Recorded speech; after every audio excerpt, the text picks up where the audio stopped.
Latest technology courses, best infrastructure మరియు అద్భుతమైన placements. Engineering లో మీ best choice Avian institute of engineering and technology, Ibrahimpatnam. నమస్తే, welcome to I dream inside politics with కవిత.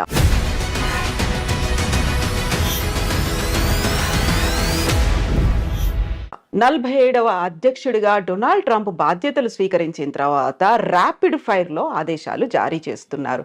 జన్మతహా వచ్చే పౌరసత్వాన్ని రద్దు చేశారు. విదేశాలకు చేసే సహాయాన్ని 90 రోజుల పాటు నిలుపు చేశారు. దీంతో పాటుగా H1 వీసాల మీద చర్చలు, వాదనలు కొనసాగుతున్నాయని చెప్పారు. అండ్ ఆంక్షలు కూడా కొనసాగుతున్నాయి. భారతదేశం మీద ద్వైపాక్షిక సంబంధాలు ఎలా ఉండబోతున్నాయి? ఈ ఎగ్జిక్యూటివ్ ఆర్డర్స్ భవిష్యత్తులోనూ ఇలాంటి సంచలనాలనే కలిగించబోతున్నాయా? మనతో పాటుగా ఉన్నారు డాక్టర్ జయప్రకాష్ నారాయణ గారు. సార్ నమస్తే. నమస్తే కవిత. సార్, గతంలో మనం మాట్లాడుకున్నాం డొనాల్డ్ ట్రంప్ అధ్యక్షుడిగా రాబోతున్నాడు అని. వచ్చేసారు, రాగానే ర్యాపిడ్ ఫైర్ లో ఆదేశాలు అనేవి, ఈ ఎగ్జిక్యూటివ్ ఆర్డర్స్ అనేవి అసలు పెద్దన్నగా మనం భావిస్తుంటాము అమెరికా అని. ఎలా అనిపిస్తున్నాయి సార్ విదేశాల మీద? మనం 2 విషయాలు ట్రంప్ను గురించి గట్టిగా ఆలోచించాలి. ఒకటి, గత 2-3 రోజులుగా ఆయన పని చూస్తున్నట్టయితే చెప్పిన మాట చాలా మేరకు చేస్తాడు. ఎందుకంటే ఇంకోసారి మళ్ళీ అవకాశం లేదు ఆయనకి. వృద్ధాప్యంలో ఉన్నాడు. తన బ్రాండ్, తన మార్క్ ఉండాలని చెప్పని ఏం చేయబోతున్నాడో ముందే చెప్పాడు. ఎన్నికల్లో ఆయన ఏమీ రహస్యం ఏం లేదు, మంచిగానే చెడుగానే. ఉదాహరణకి క్యాపిటల్ మీద, అమెరికన్ పార్లమెంట్ మీద దాడి చేసిన వాళ్ళు నిజంగా దేశద్రోహం కొడుకున్నట్లెక్క. హింసకు పాల్పడ్డారు, కొంతమంది మరణాల కాలకులైనారు. వాళ్ళందరినీ క్షమాపక్ష ప్రసాదిస్తున్నాడు, ఇచ్చాడు. మంచిగానే చెడుగానే ఆయన చెప్పింది సీరియస్గా తీసుకుంటున్నాడు, స్ట్రాంగ్గా చెప్తాడు కూడా. రెండోది, ఇనాగరల్ స్పీచ్లో ఆయన ఒక మనిషిని ఉదహరించాడు. ఆయన విలియం మెకిన్లీ అని, అమెరికా రాష్ట్రపతిగా 1897 నుంచి 2001 దాకా ఉన్నాడు ఆయన. 2001లో సెప్టెంబర్లో ఆయన చంపేశారు. ఈ హత్యకు గురైన రాష్ట్రపతుల్లో ఆయన ఒకడు. ఆయన తర్వాత థియోడోర్ రూజ్వెల్ట్ వచ్చాడు. మెకిన్లీ ఆయన్ని ప్రస్తావించాడు. మెకిన్లీ 2కి ప్రధానంగా పేరున్నవాడు. ఒకటి, టారిఫ్లు, ఇతర దేశాల నుంచి దిగుమతుల్ని తగ్గించడం, దాని మీద ఈ టారిఫ్లు పెట్టడం. 2, దేశ విస్తరణ కాంక్ష. అమెరికా చివరిసారిగా విస్తరణ చేసింది మెకిన్లీ సమయంలో. స్పానిష్ వార్ అని చెప్పని 1898లో ఆ వార్లో గెలిచిన తర్వాత ఈవేళ ప్యూర్టోరికో ఆ రకంగా స్పెయిన్ నుంచి వచ్చింది. ఈవేళ క్యూబాని విడుదల చేశారు. అమెరికానే దానికి మోక్షం కలిగించి స్వతంత్ర దేశంగా చేసింది. అట్లాగే ఆయన కాలంలోనే ఈ హవాయి రాష్ట్రం అది అమెరికాలో కలిపేసుకున్నారు. ఫిలిప్పీన్స్ స్పానిష్ వార్లో స్పానిష్ కాలనీ, అది అమెరికా చేతుల్లోకి వచ్చిన తర్వాత స్వతంత్ర దేశంగా అయింది.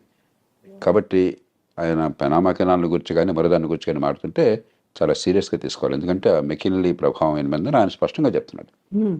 మూడోది, ట్రంప్లో ఏమిటంటే ట్రాన్సాక్షనల్ మ్యాన్. పెద్ద సిద్ధాంతాలు అలాంటివి ఏమి పెద్దగా ఉండవు ఆయనకి. ఆ సందర్భాన్ని బట్టి ఏది లాభం అనుకుంటే తన దేశానికి, తను నమ్మిన లక్ష్యాలకి, దానికి ఆయన సిద్ధం.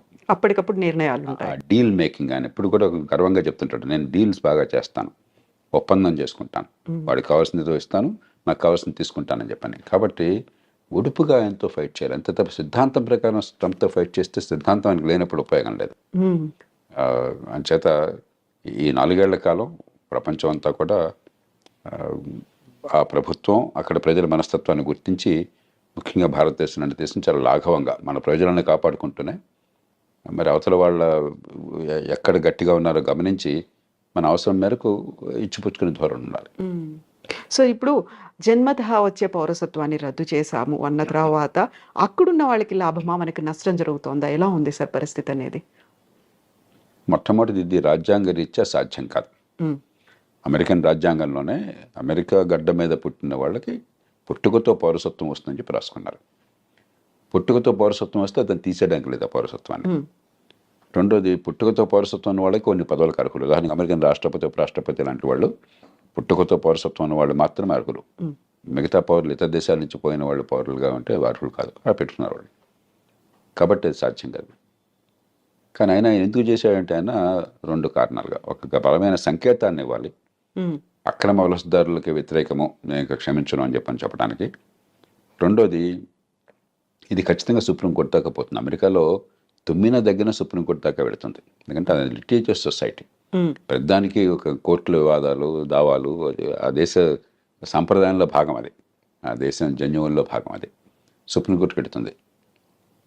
199 సక్రమంగా ఆ దేశంలోకి చట్టబద్ధంగా ప్రవేశించిన వాళ్ళు సంతానం కనుక అయినట్టయితే దాని పౌరసత్వాన్ని సుప్రీంకోర్టు కాదనలేదు.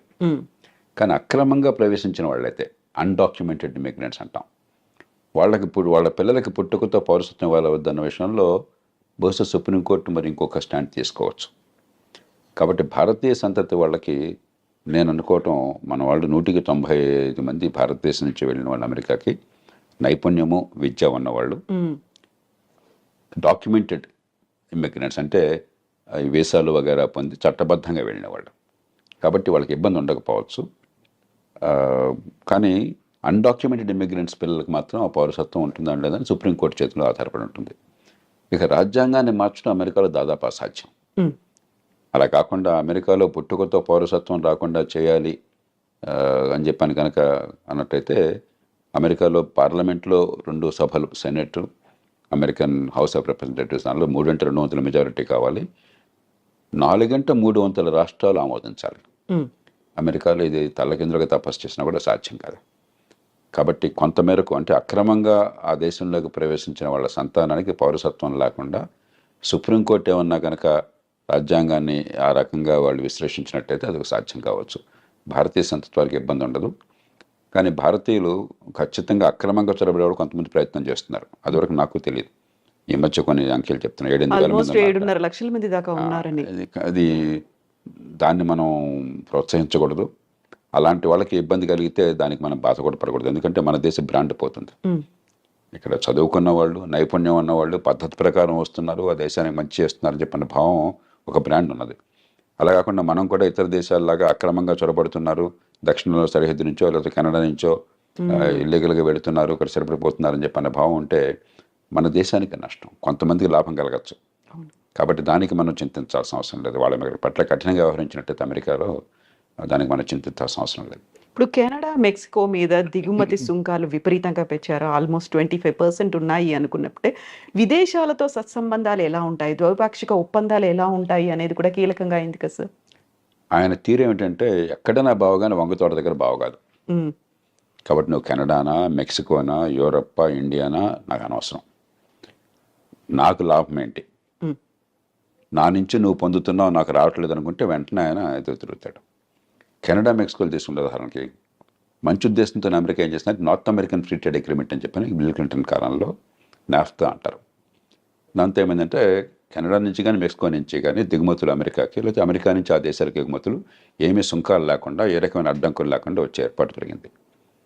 దాంతో ఏమైంది, అమెరికాలో కొంచెం ఖర్చు ఎక్కువ, తలసరి ఆదాయం ఎక్కువ కాబట్టి, లేబర్ కాస్ట్ చాలా ఎక్కువ కాబట్టి ఆ కాస్ట్ ఆఫ్ ప్రొడక్షన్ తగ్గించడం కోసం అమెరికన్ వ్యాపారవేత్తలు చాలామంది కెనడాలో పెద్ద ఎత్తున పరిశ్రమలు పెట్టారు.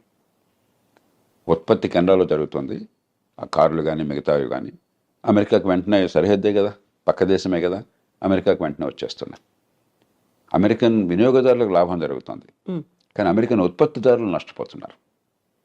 సమస్య వినియోగదారులకేమో చవకగా మంచి మన్నికల వస్తువులు కావాలి, ఉత్పత్తి చేసేవాడికి మనకు లేబర్ మార్కెట్లో ఉద్యోగాలు దొరకాలని చెప్పంటే మన దేశంలో ఉత్పత్తి జరగాలి. ఈ రెండింటికి మధ్య క్లాష్ ఉన్నది. ఇక్కడ ఏంటంటే ట్రంప్ ఆయన పార్టీ ఈ ఉత్పత్తిదారుల పక్షం వహించారు. మన దేశంలో మన వాళ్ళకి ఉద్యోగాలు రావాలి, వాళ్ళకేమిటి రావటం అని చెప్పన్నది. అలాగే అంతకంటే అమెరికాకి చాలా ఇబ్బంది కలిగించేది ఏంటంటే చైనా వాళ్ళు అర్థం చేసుకున్నారు, మన మీద ఆంక్షలు పెడతారు ఉన్న కొద్దికిని. ఎందుకంటే అదివరకు జపాన్ చాలా అమెరికా భావించేవాడు రొనాల్డ్ రేగన్ కాలంలో. జపాన్ అన్ని ఎగుమతి చేస్తుంది, మనం పెద్దగా ఎగుమతి చేయలేకపోతున్నాం వాళ్ళకి, మన దేశం మొత్తం వాళ్ళ వశమైపోతుంది, మన డబ్బంతా వాళ్ళ చేతుల్లో చేరుతుందనే భావం బలంగా ఉండేది. ఇప్పుడు చైనా మీద అలాంటి భావం ఉన్నది. చైనాతో ట్రేడ్ సర్ప్లస్, చైనాకి $200-300 బిలియన్ ట్రేడ్ సర్ప్లస్ ఉంది అమెరికాతో. కాబట్టి డాలర్లన్నీ కొన్ని ట్రిలియన్ల డాలర్లు చైనాలో పోగొడుతున్నాయి. మరి మనం వదిలేస్తే పూర్వం జపాన్ వాళ్ళు అమెరికాలో పెద్ద కంపెనీలు కొన్నట్టుగా చైనా వాళ్ళు కూడా అమెరికా ఆర్థిక వ్యవస్థను సొంతం చేసుకుంటారు. కాబట్టి అది జరగకూడదు అని చెప్పని ఆంక్షలు పెడుతుంటే చైనా వాళ్ళు ఏం చేస్తున్నారు తెలివిగాను, మెక్సికోలో ఫ్యాక్టరీలు పెట్టారు. మెక్సికో సంతోషంగా ఆహ్వానిస్తుంది, ఏ దేశాన్ని విదేశీ పెట్టుబడులను ఆహ్వానిస్తుంది. మనం కూడా ఎవరైనా పెట్టుబడులు పెడతామంటే మనం సంతోషంగా రమ్మని చెప్పంటాం మన దేశంలోకి. కాబట్టి చైనా వస్తువులు చైనా నుంచి రాకుండా మెక్సికో నుంచి వస్తున్నాయి. ఈ 2 కారణాలుగా ఆయన గట్టిగా విరుచుపడుతున్నాడు. మూడో దానికి కోపం ఏమిటంటే దానికి కొంత ఆధారాలు కూడా ఉన్నాయి. అమెరికా ఇవాళ ప్రపంచంలో మాదక ద్రవ్యాలు ఈ డ్రగ్స్కి ప్రపంచ క్యాపిటల్ అయిపోయింది. డిమాండ్ అక్కడ విపరీతంగా ఉన్నది. కొన్ని కోట్ల రూపాయలు ఖర్చు పెట్టడానికి సిద్ధంగా ఉన్నారు అక్కడ జనం కొనటం కోసం చెప్పని. మత్తుకి అలవాటు పడ్డ వాళ్ళు చాలామంది ఉన్నారు, బానిసలు అయిపోయినారు. అవన్నీ ఎక్కడి నుంచి వస్తున్నాయి? వాళ్ళకి సముద్రం నుంచి రావడం చాలా కష్టం, భూభాగం నుంచి మెక్సికో నుంచి వస్తున్నాయి. ఎప్పుడైతే దీనిలో కొన్ని కోట్ల డాలర్ల లాభం ఉన్నదో కార్టెల్స్, బలమైన సంఘటిత నేరస్తులు, గతంలో మాఫియాలు అనేవాళ్ళం, ఈ మాఫియాలు డ్రగ్ కార్టెల్స్ అంటాం, వాళ్ళు వందల బిలియన్ల డాలర్ల డబ్బులు చేసుకుంటున్నారు. అంత డబ్బులు ఉన్నాయి కాబట్టి విపరీతమైనటువంటి హింస, నేరాలు, మామూలు నేరాలు కాదు, ఎదురొస్తే వాడిని సఫా చేయటమే, అంత దారుణంగా ఉన్నది. కాబట్టి వాళ్ళని అరికట్టాలని చెప్పన్నా కూడా దక్షిణ బార్డర్, ముఖ్యంగా మెక్సికో బార్డర్తో ఒకటి ఇమిగ్రెంట్స్ రాకుండా ఆపాలి, రెండు ఇది డ్రగ్స్ రాకుండా ఆపాలి. అందుకనే ఆయన డ్రగ్ కార్టెల్స్ని టెర్రరిస్టులుగా ప్రకటించాడు. అప్పుడు అమెరికన్ చట్టం కింద చాలా అధికారాలు వస్తాయి రాష్ట్రపతికి. అవసరమైతే మెక్సికోలోకి తన సైన్యాన్ని పంపించి దాడులు చేసి వాళ్ళని చంపే హక్కు కూడా వస్తుంది అనమాట. అంచేత మెక్సికో విషయం ప్రత్యేకం. కానీ మొత్తం మీద ఖచ్చితంగా ఆయన చైనా మీద కానీ, చివరికి వీలుంటే అవసరమైతే మన మీద కానీ ఆయన అవసరమైతే టారిఫ్లు పెడతాడు. ఎందుకంటే మనతో ఉదాహరణకి పెద్ద చైనా లాగా కాకపోయినా మనకు కూడా 15-20 బిలియన్, 20-25 బిలియన్ డాలర్లు, 30 బిలియన్ డాలర్లు మనకి సర్ప్లస్ ఉన్నది. అమెరికా ఒక్కటే పెద్ద దేశం, భారతదేశం ట్రేడ్ సర్ప్లస్ ఉన్న దేశం అమెరికా ఒక్కటే పెద్ద దేశాల్లో, 35 బిలియన్ డాలర్లు.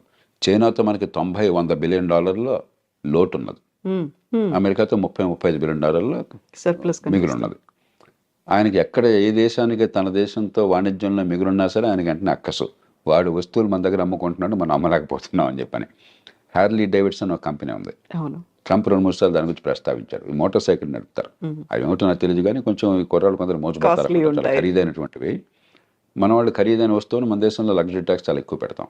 ఆయన 2-3 సార్లు ప్రస్తావించాడు, ఇండియా టారిఫ్ కింగ్, చూడండి హార్లీ డేవిడ్సన్ మోటార్ సైకిల్ మీద టారిఫ్ పెట్టారని చెప్పని. అలాంటి విషయాల్లో మనం కొంచెం సౌమ్యంగా, పెద్ద నష్టమే లేదు, ఆయనకి ఏదైతే గట్టిగా బుర్రలో ఉందో దాన్ని తగ్గించేసుకోవాలి. నిజంగా ప్రస్తుతం ఉన్నటువంటి సమాజం దేనికి ప్రయారిటీ ఇస్తుంది? ఆర్థిక సంబంధాల చుట్టూ మాత్రమే తిరుగుతుంది. మళ్ళీ ఎన్నికలంగానే చాలా విరక్తి కలుగుతున్నాం. మంచి అనిపిస్తుంది కదా, లేడీస్ కూడా ఛాలెంజింగ్ జాబ్స్ చేసినప్పుడు చాలా బాగుంటది. ట్రాఫిక్ అసిస్టెంట్స్ గా నియమించిన ట్రాన్స్జెండర్స్ అందరితో సాల్యూట్ చేయించుకుంటున్నారు. ఫుడ్ డెలివరీ ఇవ్వటానికి వెళ్ళినటువంటి డెలివరీ బాయ్ అనిల్ పై కళ్ళ ముందు